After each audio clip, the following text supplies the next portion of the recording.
Assalamualaikum warahmatullahi wabarakatuh. Waalaikumsalam warahmatullahi wabarakatuh. Bahagia sejahtera buat kita semua. Jumpa lagi dengan channel Informasi Amang Mawardi.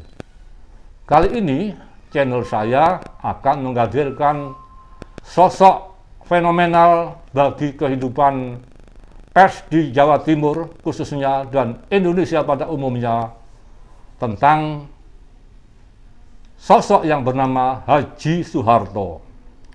Beliau adalah jurnalis yang telah berkarir di harian Surabaya Post Surabaya selama lebih kurang 25 tahun. Namun, ada yang lebih menarik dari sosok ini adalah ketika beliau sepulang dari haji, dari penerbangan Jeddah ke Kolombo untuk mengisi bahan bakar. Kemudian dari Kolombo pesawat bertolak ke Jakarta, namun beberapa kemudian pesawat tersebut meledak dengan pesawat terbelah menjadi 3 bagian. Ratusan penumpang meninggal dunia, sementara Mas Harto, sosok yang humble, sosok yang sederhana ini selamat dari musibah tersebut bersama sejumlah lebih kurang 70 orang jemaah haji. Selamat pagi Mas Harto. Selamat pagi. Bagaimana, sehat? Alhamdulillah. Usia sudah 79 ya. Yang penting sehat. 79 luar biasa. Saya ini baru 68. Panjenengan 79 masih gagah gini ya. Begini Mas Harto, mungkin bisa diceritakan perihal proses Mas Harto berangkat naik haji, kemudian sampai pesawatnya meledak. Tentu tidak sesingkat yang saya pertanyakan. Mungkin Mas Harto bisa menjelaskan, mudah-mudahan bisa detail ya, agar pemirsa dari channel saya ini bisa mengetahui tentang musibah tersebut yang telah menewaskan sekian ratus jemaah haji, sementara Mas Harto selamat dari musibah yang, mohon maaf, mengerikan itu ya. Monggo Mas Harto. Terima kasih Mas Awang. Yang perlu saya ceritakan bahwa perjalanan hidup saya sampai sekarang, sampai usia 79 tahun ini hanya karena tuntunan Allah. Tuntunan Allah Subhanahu wa Ta'ala. Yang pertama, ketika saya kerja di Surabaya Post, mendapat tugas dari pimpinan redaksi, yaitu Bapak almarhum Pak Aziz, untuk meliput perjalanan ibadah haji Indonesia ke Arab. Nah, itu merupakan sesuatu yang sangat-sangat buat pribadi saya, sesuatu yang tidak mungkin. Mohon maaf, itu dari embarkasi mana Mas Harto? Juanda. Juanda ya? Juanda. Saya dengar banyak yang dari Banjarmasin ya? Loh, memang itu kloter dari Banjarmasin. Oh, kloter Banjarmasin tapi embarkasi Juanda. Dulu tahun 78 itu kan semua beberapa provinsi itu kan home base-nya di Juanda itu. Jadi seperti Bali, NTB dan termasuk itu Banjarmasin itu di Surabaya. Itu saya ceritakan. Jadi ketika saya ditawari oleh Pak almarhum Pak Aziz itu meliput ibadah haji itu, saya itu setengah tertegun. Dalam hati saya adalah sesuatu yang tidak mungkin. Karena apa? Saya terus terang aja, ketika di Surabaya Post itu tahun 78 itu usia saya sudah 36 tahun. Tapi waktu itu ibadah haji itu seperti tidak mungkin, karena waktu itu saya itu belum sholat. Ya, saya itu belum sholat. Ini makanya itu keberangkatan saya itu merupakan rahmat Allah. Kan sesuatu yang lucu kalau orang belum bisa sholat tapi bisa naik haji, itu kan lucu. Tapi karena itu kendala saya cuma bilang sama almarhum Pak Aziz, mengatakan, maaf Pak, akan saya jawab beberapa hari karena saya belum tahu bagaimana istri saya itu.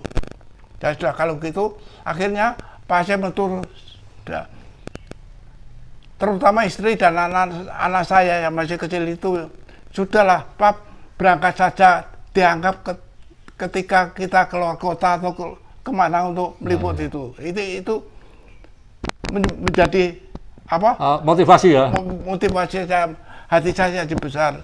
Artinya kesan saya tidak seperti keberangkatan jemaah-jemaah haji yang sekarang terjadi itu. Mau berangkat ke Juandanya, mengantarkan mobilnya banyak. Ya. Saya itu sama sekali tidak naik mobil. Saya dari rumah saya di Karangpanjangan sampai menuju ke kantor imigrasi Jalan Kayun itu cuma naik becak.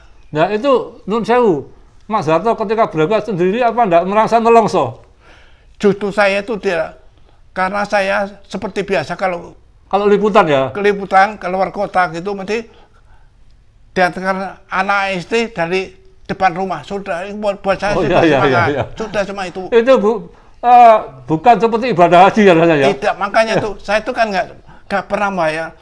Dalam hati saya aja tidak ada sedikit pun untuk punya pikiran kapan saya naik haji, seperti enggak.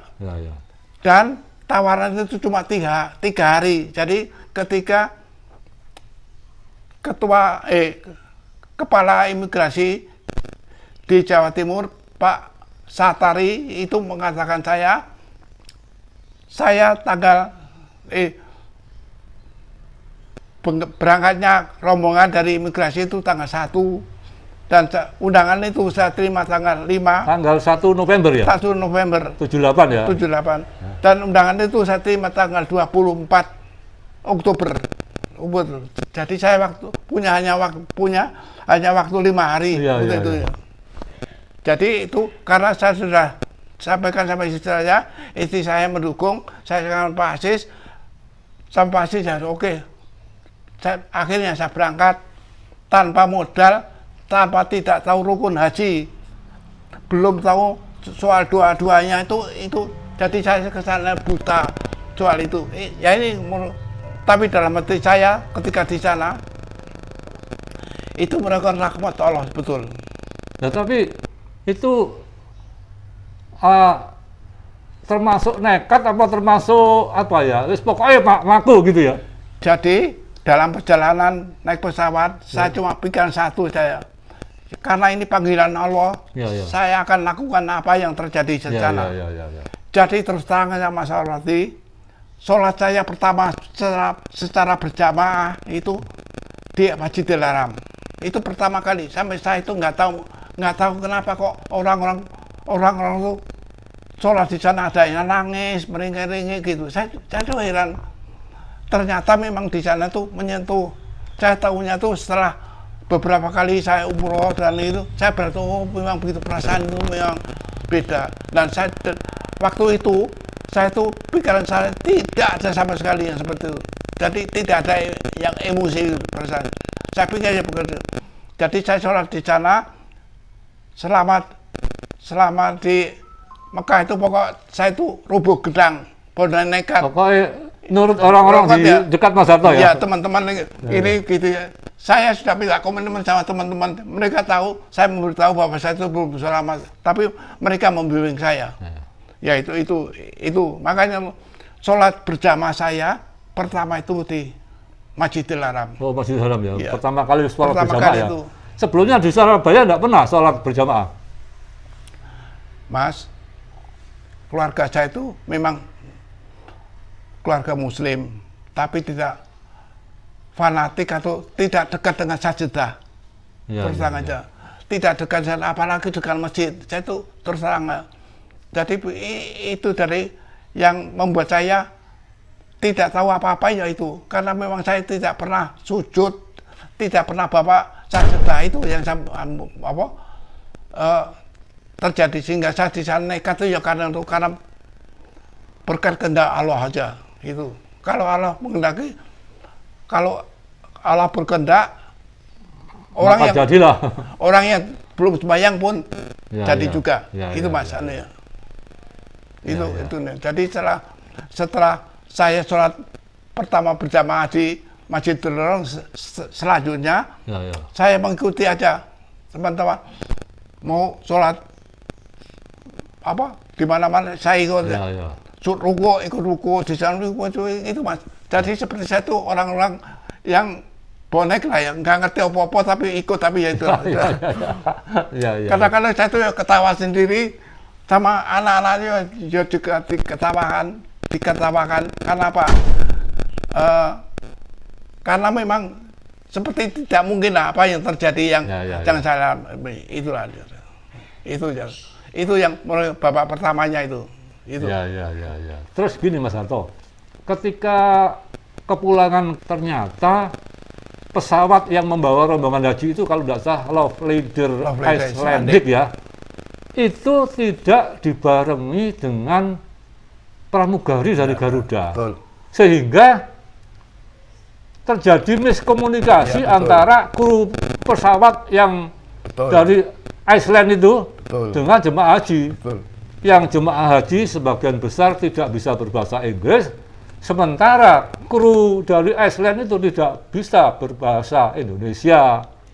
Sehingga Mas Harto dengan Mas Pitoyo, Mas Pitoyo ya, yang dari Dinas Imigrasi itu bertindak sebagai penerang bagi para jemaah.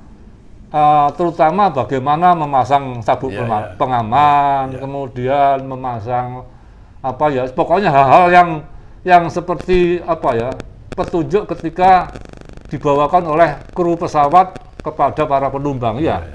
Itulah betul itu Mas. Begini Mas, jadi ketika pesawat itu kan sebetulnya berangkat jam 11, tapi selalu tertunda karena musim haji selalu tertunda. Akhirnya berangkat sekitar maghrib, sekitar jam 6 itu. Nah, antara Jeddah ke Kolombo itu kira-kira penerbangan antara 1 sampai 2 jam itu. Seorang pramugari mendekati saya, dia minta tolong pada saya. Itu pramugari Garuda? Bukan, pramugari Iceland itu ya. Tidak ada pramugari Indonesia. Tidak ada. Kok bisa gitu Mas? Karena nggak tahu, dia melihat saya itu mungkin saya itu masih terlalu muda dibandingkan jemaah lainnya, sehingga saya bisa menerima.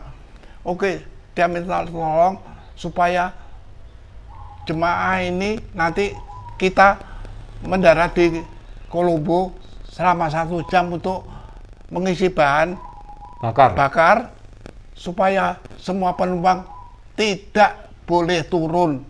Saya sudah sampaikan begitu. Oh, itu disampaikan sama Mas Harto ya? Saya sampaikan pakai mic-nya yang di mana?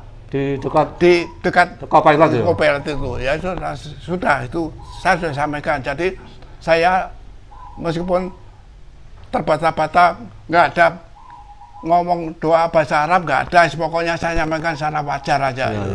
Itu sampai gitu. Tadi pesannya dari pramugari kita sampaikan, sudah. Terus gini Mas, ketika dari Juanda ke Jeddah itu ada dari pihak Garuda enggak? Dari kru Garuda? Kebetulan kalau waktu berangkatnya ada saya itu naik pesawat Garuda. Garuda. Jadi berangkatnya Garuda, pulangnya Love Leader. Pulangnya naik Love Leader Icelandic gitu ya. Yang lebih lucu lagi Mas, jadi di Juanda itu saya itu sudah ketemu sama pesawat Love Leader. Jadi pesawatnya itu nggak bagus, catnya itu busam. Jadi waktu itu saya bicara sama teman-teman di luar, loh pesawat begini loh kok bisa sampai Jeddah. Itu pikiran saya. Memang itu. Tapi ngapa, itu kan urusan. Tapi mungkin waktu itu Garuda mungkin pesawatnya enggak sebanyak ini ya. Ya tahu. Tapi akhirnya saya naik pesawat Garuda. Nah, cerita ini nanti akan terceritakan lagi ketika saya mau balik dari Jeddah ke Surabaya.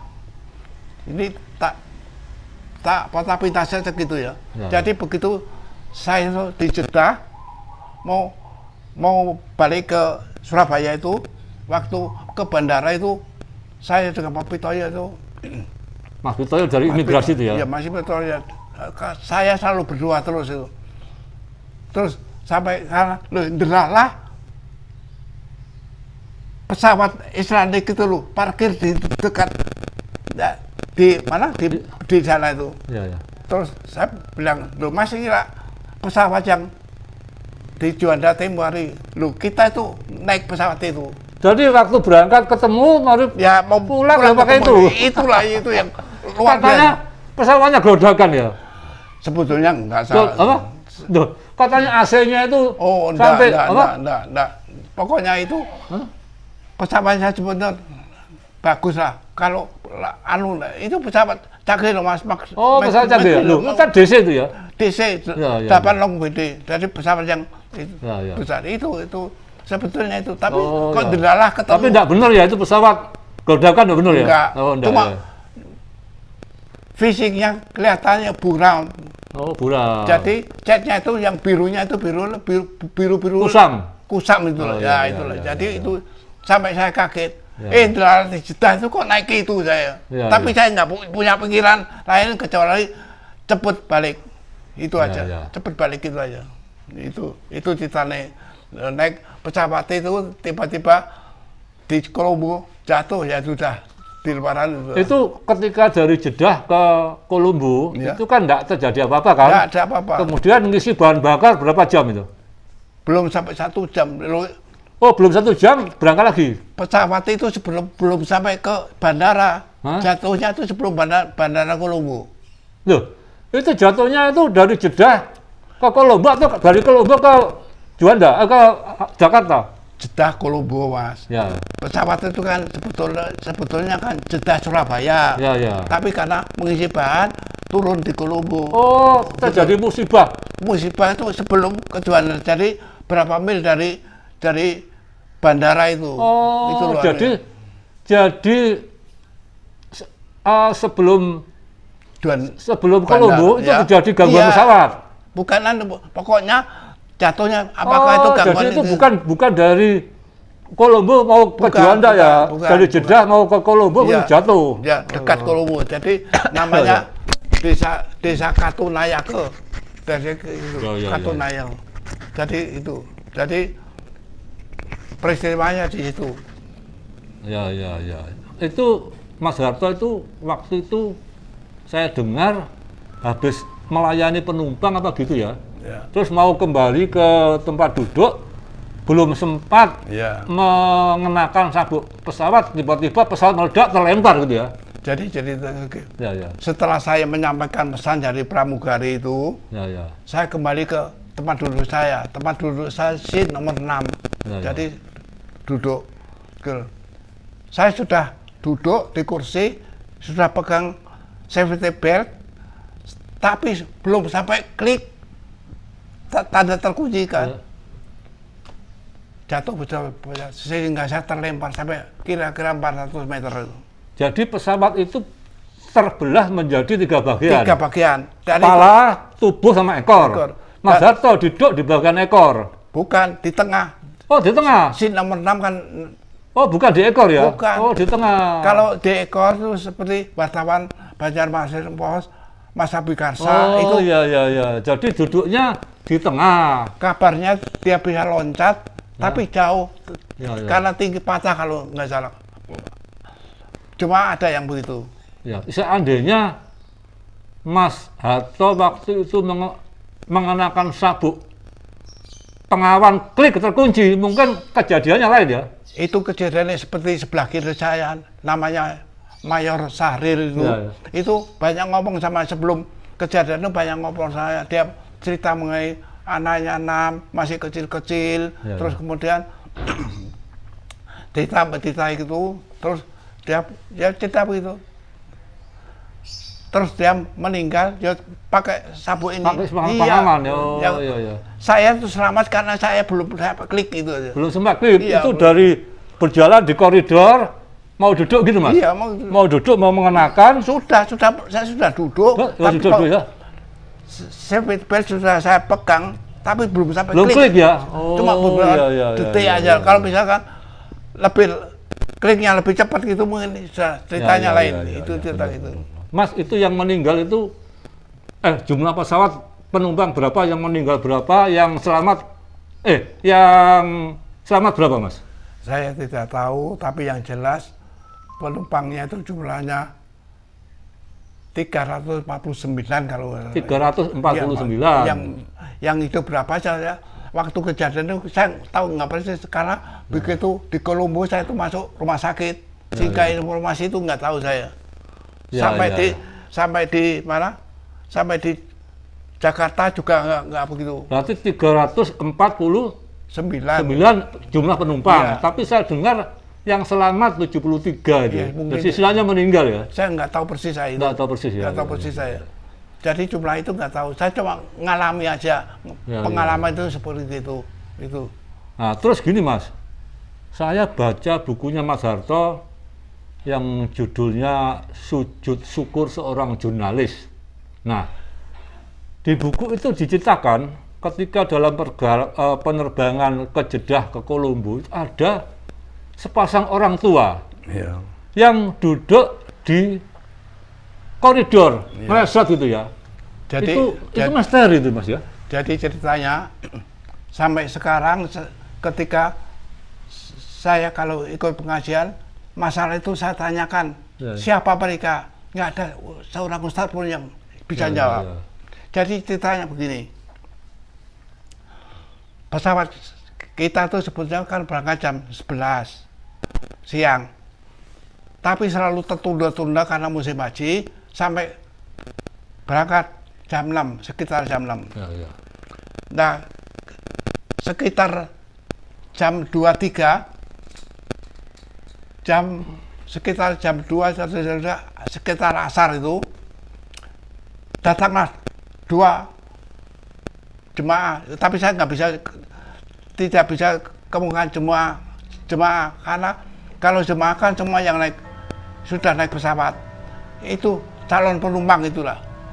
Dan 2 calon penumpang itu dalam buku saya katakan sebagai orang penumpang misterius, karena itu seorang laki-laki dan seorang perempuan. Sepuh ya? Ya sekitar 60-70. 60-70. Yang laki-laki itu tidak seperti jemaah lainnya yang pakaiannya batik atau pakai jas. Tapi mereka itu pakai nikram. Putih-putih itu ya? Iya, putih-putih pakai rum itu. Yang perempuan tidak pakai batik tapi pakai mukena seperti orang mau sholat itu. Waktu itu kebetulan saya di pinggir koridor ini, saya bisa melihat pintu di sebelah kiri yang langsung pintu pesawat paling depan tuh. Berarti non sewu yang suami istri sepuh ini tidak kebagian tempat duduk ya? Saya tidak tahu apakah dia suami istri atau bukan, tapi dia laki-laki perempuan itu aja.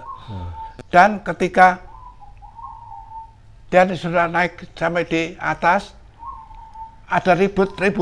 Karena apa? Karena 2 orang itu tidak punya identitas, tidak punya paspor, dan dalam daftar jemaah haji juga tidak ada. Oh iya. Tetapi mereka itu punya boarding pass. Boarding pass itu kan untuk masuk ke bandara itu ya. Nah, sudah begitu sama kru Israelik itu dipersilakan. Cuma saja karena kursinya sudah penuh, dia ditempatkan di tempat duduknya untuk pramugari itu, yang jebel-jebelnya serempang itu. Dan kebetulan dia duduk kira-kira 3 meter di depan saya. Saya sih nomor 6, dia di pramugari gitu. Jadi saya tahu persis mulai dia duduk sampai kecelakaan, tidak ngomong dan tidak sama sekali. Jadi ketika kita cari selimut, dia nggak ada. dikasih makan dia nggak mau, dikasih minum, tadi dia nggak anu sama sekali. Ya, jangan-jangan malaikat, Mas. Nah itulah itu yang saya nggak tahu, makanya nggak ada ustadz yang bisa memberikan jelasan. Ya. Itu anunya. Tapi ketika diperiksa oleh Mas Mitoyo dari imigrasi, memang nggak ada ya nama itu. Sebentar. Jadi saya itu sebetulnya kalau untuk mengikuti Pak Mitoyo sebagai petugas imigrasi, bagaimana imigrasi menyelesaikan paspornya itu di pesawat. Ya. Sehingga kita menyelesaikan paspor itu juga di pesawat. Jadi saya termasuk seperti petugas itu, tanya itu. Dan kebetulan saya berhubungan sama Bapak misterius itu. Jadi Bapak sama Ibu itu. Jadi dia semula itu duduk di kursi di belakang itu. Akhirnya dia duduk pipis di koridor gitu. Saya itu waktu saya lewati, saya tanya, Pak Haji, paspornya Pak Haji. Dia sama sekali nggak ngomong. Juga begitu sama Bu Haja, paspornya Bu Haja. Tapi nggak ada satu kata pun ngomong, suaranya nggak ada. Sudah, saya bilang sama Pak Mitoyo, nanti aja diselesaikan Kolombo, Surabaya, gitu aja. Dan jadi ya sudah, tapi terus kejadian tragedi itu ya. Tragedi itu terus nggak ada ceritanya. Kita nggak tahu apakah itu malaikat. Kalau itu benar-benar berarti kan saya naik haji itu bersama malaikat. Saya kan nggak tahu sampai detik, apalagi ilmu Islam saya belum sampai situ. Itu pengalaman yang misterius itu. Sampai sekarang juga nggak tahu bagaimana ceritanya. Ya. Mungkin mungkin malaikat atau mungkin orang yang diselundupkan juga bisa ya. Terus gini Mas Harto. Tadi kan Mas Harto cerita sebelum naik haji, Mas Harto ini seorang Muslim tapi yang tidak pernah sembahyang ya. Nah, kemudian setelah naik haji, kemudian terjadi musibah yang terselamatkan itu menjadikan Mas Harto sebagai suatu titik balik. Begitu ya Mas? Jadi terus terang aja keluarga saya itu memang keluarga Muslim. Tetapi bukan Muslim fanatik atau yang dekat dengan masjid, tidak. Termasuk saya. Tetapi saya Muslim karena saya menikah dengan baca surat kalimat syahadat. Jadi berarti tapi sudahlah itu. Makanya karena ini keberangkatan haji saya itu kehendak Allah, maka sekaligus peristiwa tragedi itu merupakan teguran Allah untuk menegur saya. Seakan-akan Allah itu menuduh, kamu itu sudah 30 tahun nggak mau sholat, dan sekarang itu cobanya di situ. Itu saya baru ingat. Makanya sekarang setelah kejadian itu tidak satu detik pun, apalagi usia saya yang sudah lansia ini, tidak satu detik pun yang saya tidak berbuat seperti tuntunan Allah. Cuma itu Mas. Jadi alhamdulillah saya itu bisa diingatkan. Saya tidak tahu persis kalau misalkan tidak ada kejadian, mungkin saya juga masih murtad seperti dulu mungkin. Itu saya, ya alhamdulillah saya itu sekarang masih lebih aktif ke masjid, masih ikut pengajian, itulah. Itu hasilnya tragedi itu. Kabarnya Mas Harto sudah naik haji 3 kali nih ya. Umrah beberapa kali ya. Saya haji pertama tahun 78 itu. Tahun-tahun 97 pengantaran istri saya. Terus tahun 2011 saya dapat bonus dari perusahaan saya di Mas Pion. Ya karena nganggap pekerjaan saya baik, saya dapat bonus untuk naik haji. Oh, jadi Mas Harto dulu setelah dari Surabaya Pos berkarir di Mas Pion ya? Saya di Mas Pion sudah 20 tahun. 22 tahun, ya 20 tahun. Panjang juga. Ya itu Mas, jadi perjalanan saya itu. Makanya jadi tragedi itu merupakan titik awal dari kehidupan saya sampai sekarang itu. Jadi begitulah. Jadi bisa saya tangkap bahwa ketika Mas Harto ini berangkat haji itu selain itu tugas liputan ya? Tugas liputan tentang ibadah. Pengurusan paspor di udara ya? Penyelesaian paspor di udara sehingga nanti di Juanda itu sudah beres. Jemaah itu langsung pulang gitu ya? Maksudnya untuk kemudahan tuh ya? Itu betul-betul sangat Ya, sangat efektif ya. Dan mungkin sampai sekarang sudah dilaksanakan itu saya kira. Itu. Sekarang Mas Pitoyo itu masih sugeng loh. Mas Pitoyo itu setelah kejadian itu memang selamat dia selamat. Dia masih pindah di beberapa kota yang terakhir pernah di NTB terus di mana, terus di Aceh apa di mana.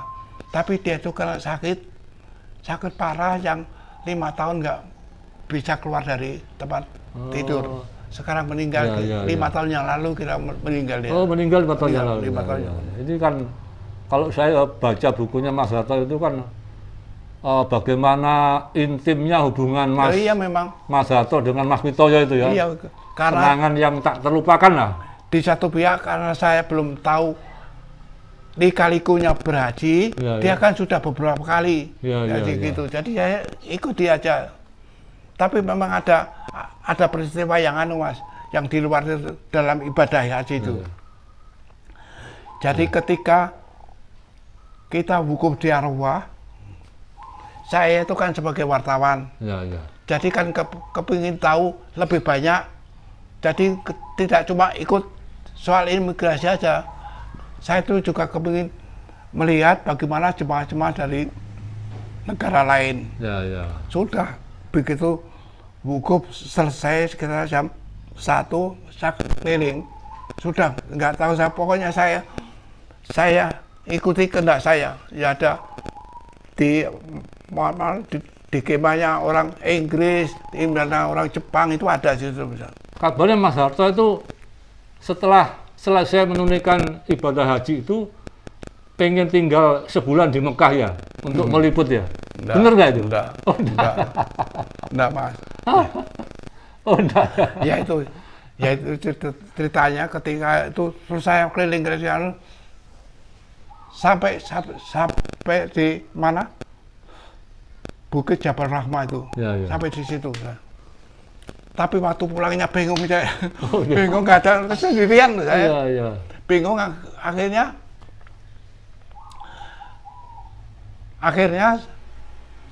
saya sudah melihat tempat bis kita. Saya ingat betul karena dia itu di bawah bendera merah putih itu. Tapi bisnya sudah pulang. Saya tanya sama petugas sana, kata sudah berangkat. Ya tuh, waduh, saya sudah. Tapi waktu itu enggak bingung Mas Harto ya? Sangat bingung. Sangat bingung ya? Sangat bingung. Makanya saya di sana coba berdoa, ya Allah, karena Allah yang mengundang saya ke sini, temukanlah saya dengan bis saya. Tapi saya baca di bukunya Mas Harto itu semua ritual itu diikuti semua kan? Ikuti ya. Termasuk lempar jumroh itu diikuti semua kan? Ya itu. Nggak ada yang ketinggalan kan? Cuma memang agak gratul ya. Ya ini ceritanya itu. Jadi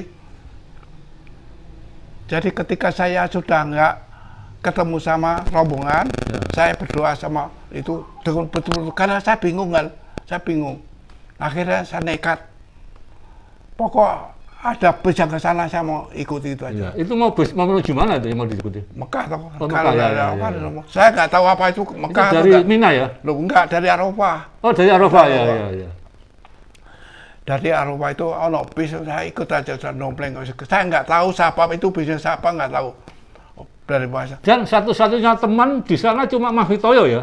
Udah, kalau rombongan kan banyak. Ada ya? Enggak, artinya Mas Harto itu bersahabat dengan dengan banyak orang juga ya? Iya, banyak orang. Makanya itu, jadi setelah saya nekat, jadi ini boneknya ini, nekat naik sembarang bis yang ke sana sudah. Pokok sana sebuah bis yang tidak begitu bagus, naik kaca sudah. Saya nggak tahu itu dari mana, naik kaca, saya minta, saya potong-potong, cuma bahasa Inggris potong-potong aja, sorry, tapi mereka juga tuh. Akhirnya dia ternyata orang Pakistan, orang Pakistan. Tapi di dalam bis sama sekali nggak ada pembicaraan sama sekali, nggak ada, tidak saling mengenal lain bangsa. Jadi ya begitu dia itu. Cuma ketika sampai di Musdalifah, orang-orang turun. Nah saya itu kan bingung karena nggak tahu ilmunya, bingung ngapain orang-orang bingung. Kan di sana ngambil kerikil untuk lempar jumroh. Saya kan linga-lingu, saya nggak tahu ilmunya itu, nggak tahu. Tapi karena saya cuma bondo malu aja, maksud haji anu melo ya ikutlah. Ya. Bapak plastikannya ambil itu seperti orang-orang itu. Saya coba menutup malu saya aja karena sebenarnya nggak tahu artinya saya. Padahal orang lain juga nggak tahu ya. Nggak tahu lah. Tapi saya pribadi itu nggak tahu itu. Ya sudah, saya ambil itu. Sudah menuju ke Mina. Sudah sampai di Mina itu tengah hari. Kira-kira jam 11 jam 12 itu. Nah, saya kan masih pakai ihram itu. Sampai di sana batu yang mestinya dipakai untuk lempar jumroh itu, karena saya nggak ngerti itu ya tak buang aja. Itu gobloknya, kebodohan karena ketidaktahuan. Nah, waktu saya masih pakai ihram, panasnya begitu, saya nggak kuat Mas, saya terus aja nggak kuat. Terus kemudian di sebelah satu bangunan gitu, kok ada orang jual baju-baju gamas sekarang itu.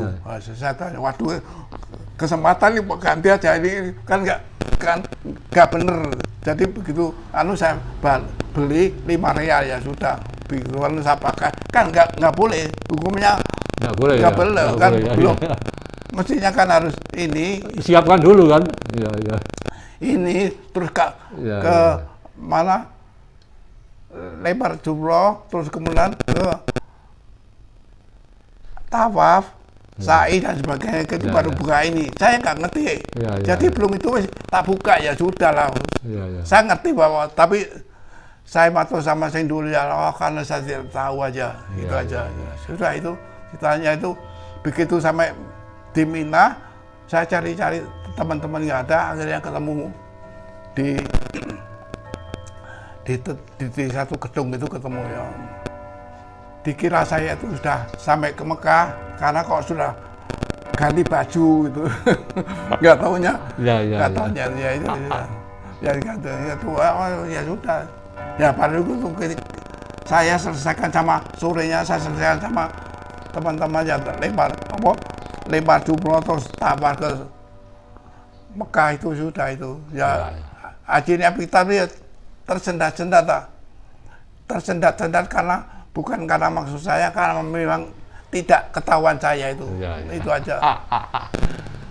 Demikianlah teman-teman semua perbincangan pagi ini saya dengan Mas Haji Soeharto, jurnalis dari harian Surabaya Post yang kemudian berkarir di Mas Pion sebagai kepala manajer public relation, yang mudah-mudahan ada manfaatnya buat kita semua. Rasanya perbincangan kali ini tidak cukup. Ada baiknya nanti akan kita lanjutkan dengan episode kedua. Ada sedikit yang perlu diingati. Kalau lihat gambar ini adalah koper saya.